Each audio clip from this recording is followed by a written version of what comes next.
안녕하세요. 우리 집 주치의 의사 닥터몽입니다. 오늘은 요산, 고요산 혈증에 대해서 이야기를 해보겠습니다. 건강검진 결과 상담을 하다 보면 요산이 높은 분들을 많이 만나요. 요산은 혈중에 7 미만으로 있어야 정상인데 7점 몇 나오는 건 정말 많이들 계시고요.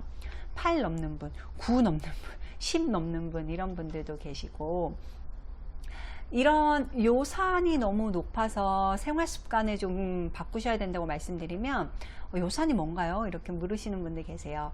요산은 우리의 몸에 원래 있는 물질이고, 퓨린이라는 물질이 대사를 거쳐서 생기는 최종 산물입니다. 이게 아까 말한 대로 정상 범위 있으면 괜찮은데 너무 많이 올라가면 통풍이라는 병이 생길 수 있어요. 통풍은 바람만 불어도 아파서 통풍인데요. 주로는 이 엄지발가락 근처에 관절에 요산 결정체들이 모여서 계속 찌르다 보니까 오는 통증이에요. 그리고 빨갛게 부으면서 통증이 시작이 되죠. 어떤 분들은 발목이 그러기도 하고 어떤 분들은 무릎이 아프시기도 하고요. 그래서 이게 진단은 그 관절액을 뽑아서 보는 방법이지만, 일단 요산 자체가 높으면 의심을 할 수 있어요. 그래서 가끔 20, 30대 분들 중에, 남자분들 중에 기부스를 그렇게 심하게 하지 않았는데 목발 짚고 다니는 분들 종종 볼 수 있는데요. 이게 통풍이 너무 심해서 걸을 수 없어서 짚고 다니는 경우가 아주 많습니다. 꼭 주의하셔야 되고요. 이 통풍뿐만 아니라 콩팥에도 영향을 줄 수 있는데, 콩팥, 신장 결석도 만들 수 있기 때문에 꼭 관리를 하셔야 됩니다.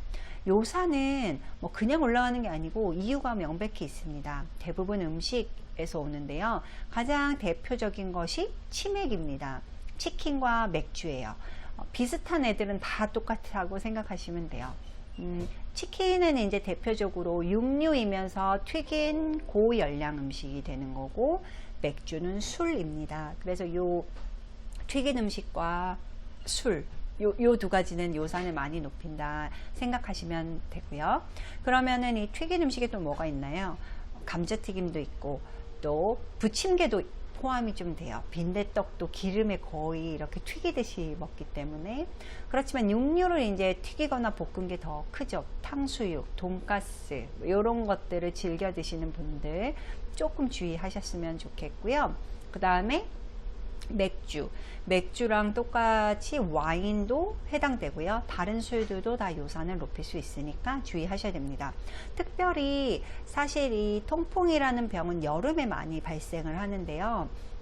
이 치맥을 더 많이 먹기도 하거니와 수분이 부족한 상황과도 관련이 높습니다. 그래서 운동을 많이 해서 땀을 많이 흘렸거나, 아니면 여름에 더워서 땀을 많이 흘려서 수분이 부족한 상황에서 이렇게 치맥을 드시면 더 심하게 요산이 갑자기 올라가서 통풍이 생길 수 있는 거죠. 그래서 여름에는 거의 한 달에 100만 명 정도의 통풍 환자가 있다고 보고가 되고 있어요. 건강보험심사평가원 자료를 보면. 그래서 근데 요즘에 코로나 때문에 이게 이제 어떤 계절이 없는 것 같고, 집에서 그냥 치킨을 시켜서 맥주를 드시는 분들이 많이 계신 것 같아요. 그래서 저도 건강검진 결과 보다 보면 생각보다 많이 있습니다. 그래서 요 음식을 꼭 주의하셔야 되고요. 그 다음은 이제 칼로리가 높은 음식이 또 대부분 해당되면서, 너무 고당 식품, 정제 탄수화물 식품도 요산을 궁극적으로는 올리게 됩니다. 그러니까 밀가루 음식이죠. 라면, 그 다음에 면 요리, 그 다음에 빵, 그리고 정제 탄수화물의 꽃은 콜라입니다. 콜라도 요산을 많이 올릴 수 있어요. 콜라, 사이다, 환타 같은 탄산음료도 주의하셔야 되고요. 마지막으로는 이 퓨린이라는 물질이 생선에도 많이 들어있어요. 그래서 그냥 그 생선 살만 적당량 먹었을 때는 괜찮은데, 생선을 이렇게 끓여가지고 탕을 먹으면, 특히 생선의 내장에 많이 들어있다 보니까 어탕이나 매운탕이나 이런 국물을 많이 드시게 되면 또 요산이 올라갑니다. 그래서 국물 요리, 탕, 찌개, 국물 요리, 특히 해물이 들어있는 것도 주의하셔야 합니다. 정리해서 말씀드리면, 요산을 많이 높이는 것은 치맥, 튀긴 음식과 술입니다. 두 번째는 탕 요리, 생선이나 해물이 들어있는 탕이나 찌개 주의하셔야 되고, 세 번째 정제 탄수화물, 콜라, 사이다 이런 거 해당이 되고요.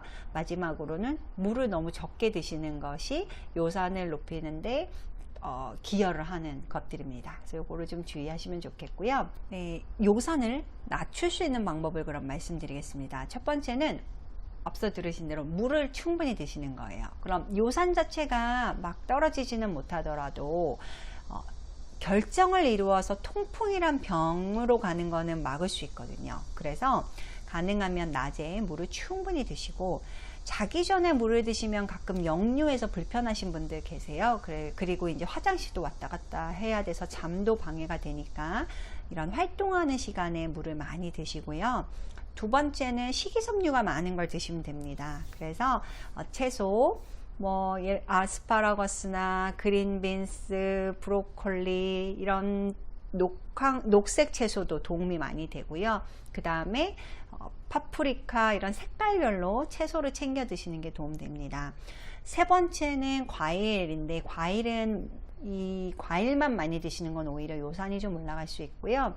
딱딱한 과일을 소량 드시는 건 도움됩니다. 그 중에서도 체리는 요산을 낮출 수 있는 과일로 알려져 있으니까요. 체리를 구할 수 있는 체리를 사 먹기 편한 철에는 체리를 챙겨 드시면 좋을 것 같고요. 네 번째는 이제 식물성 단백질입니다. 주로는 육류를 너무 많이 드시면 요산이 올라가는 분들이 있기 때문에, 이런 분들은 식물성 단백질, 콩이나 두부를 더 많이 드시는 걸 권유드리고, 마지막으로 우유, 계란 같은 유제품도 요산을 낮추는 데 도움이 된다고 되어 있으니까 요구르트나 요거트 그리고 우유 이런 거를 좀 골고루 드시면 좋을 것 같습니다. 꼭 실천하셔서 요산도 떨어뜨리고, 그리고 그러면 이게 장기적으로는 콩팥도 보호할 수 있고 통풍이란 병도 예방할 수 있으니까요. 일석이조입니다. 꼭 실천하셔서 정상 정도의 요산을 유지하시면서 지내시길 바랍니다. 감사합니다. 지금까지 가정의학 전문의 이경실이었습니다.